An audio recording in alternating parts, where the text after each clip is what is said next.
ધોરણ 5માં ભણતી બાળકી સાથે ગેંગરેપ। ભાવનગરમાં 12 વર્ષની બાળકી સાથે સામૂહિક દુષ્કર્મની ઘટનાને અંજામ અપાયો। પાલીતાણા પોલીસમાં 2 દિવસ પહેલા ફરિયાદ દાખલ થઈ। રેલવે ફાટક પાસે 3 નરાધમોએ ગેંગરેપ ગુજાર્યો। આરોપ છે કે જયપાલ સિંધી નામનો વ્યક્તિ બાળકીને બાઇક પર બેસાડીને લઈ ગયો હતો, જે બાદ સામૂહિક બળાત્કાર ગુજારવામાં આવ્યો છે। વધુ એક શરમજનક ઘટના બની છે।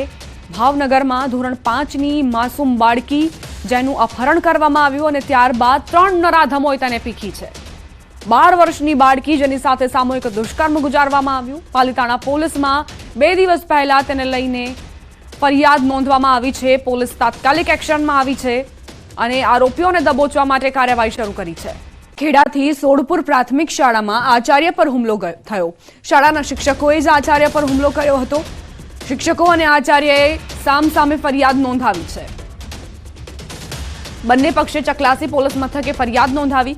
ચાલુ શાળાએ મોબાઈલ ઉપયોગ કરતા શિક્ષકને મોબાઈલ મૂકી દેવાનું કહેતા શિક્ષકો ઉશ્કેરાયા હતા। 6 શિક્ષકોએ આચાર્ય સાથે ઝપાઝપી કરી લાફા ઝીંક્યા હતા। મારામારીની સમગ્ર ઘટના સીસીટીવી કેમેરામાં કેદ થઈ છે।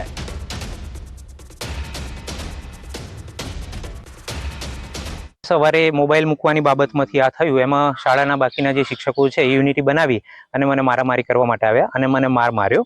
ત્યારબાદ આ સમગ્ર જે ઘટના છે એ સીસીટીવી કેમેરાની અંદર કેદ તો છે જ, પણ વધારે પડતું આ લોકોનું મારા ઉપર હુમલો જેવું મને લાગ્યું, એટલે મારી સેલ્ફ ડિફેન્સના કારણે સેલ્ફ ડિફેન્સ સમજી અને મેં સામે પણ હાથ ઉગામ્યો છે। તો 6 શિક્ષકોએ સાથે મળીને આચાર્ય પર હુમલો કર્યો।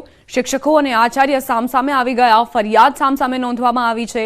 આચાર્યએ ફોન અંગે ટકોર કરતા જ શિક્ષકો વિફરી ગયા અને લાફાવાડી પર ઉતરી આવ્યા। સવાલ અહીં એ થઈ રહ્યો છે કે જો આચાર્ય તમને ફોનનો ઉપયોગ અટકાવવા માટે ટકોર કરતા હોય તો તમારે તેની અમલવારી કરવી જોઈએ, ન કે આ રીતે લાફાવાડી કરવી જોઈએ। જ્યાં તમે શિક્ષણ આપવા માટે આવી રહ્યા છો ત્યાં તમે તમારું કામ કરો ને, મોબાઈલનો ઉપયોગ કેમ કરી રહ્યા છો? સોડપુરની આ પ્રાથમિક શાળા જે અખાડો બની ગઈ।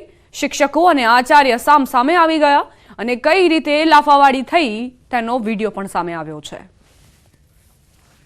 ખેડાથી સોડપુર પ્રાથમિક શાળામાં આચાર્ય પર હુમલો થયો। શાળાના શિક્ષકોએ જ આચાર્ય પર હુમલો કર્યો હતો। શિક્ષકો અને આચાર્યએ સામસામે ફરિયાદ નોંધાવી છે। બંને પક્ષે ચકલાસી પોલીસ મથકે ફરિયાદ નોંધાવી। ચાલુ શાળાએ મોબાઈલ ઉપયોગ કરતા શિક્ષકને મોબાઈલ મૂકી દેવાનું કહેતા શિક્ષકો ઉશ્કેરાયા હતા। 6 શિક્ષકોએ આચાર્ય સાથે ઝપાઝપી કરી લાફા ઝીંક્યા હતા। મારામારીની સમગ્ર ઘટના સીસીટીવી કેમેરામાં કેદ થઈ છે।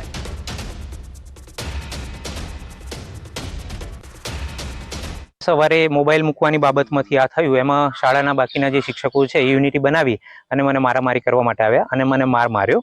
ત્યારબાદ આ સમગ્ર જે ઘટના છે એ સીસીટીવી કેમેરાની અંદર કેદ તો છે જ, પણ વધારે પડતું આ લોકોનું મારા ઉપર હુમલો જેવું મને લાગ્યું, એટલે મારી સેલ્ફ ડિફેન્સના કારણે સેલ્ફ ડિફેન્સ સમજી અને મેં સામે પણ હાથ ઉગામ્યો છે। તો 6 શિક્ષકોએ સાથે મળીને આચાર્ય પર હુમલો કર્યો।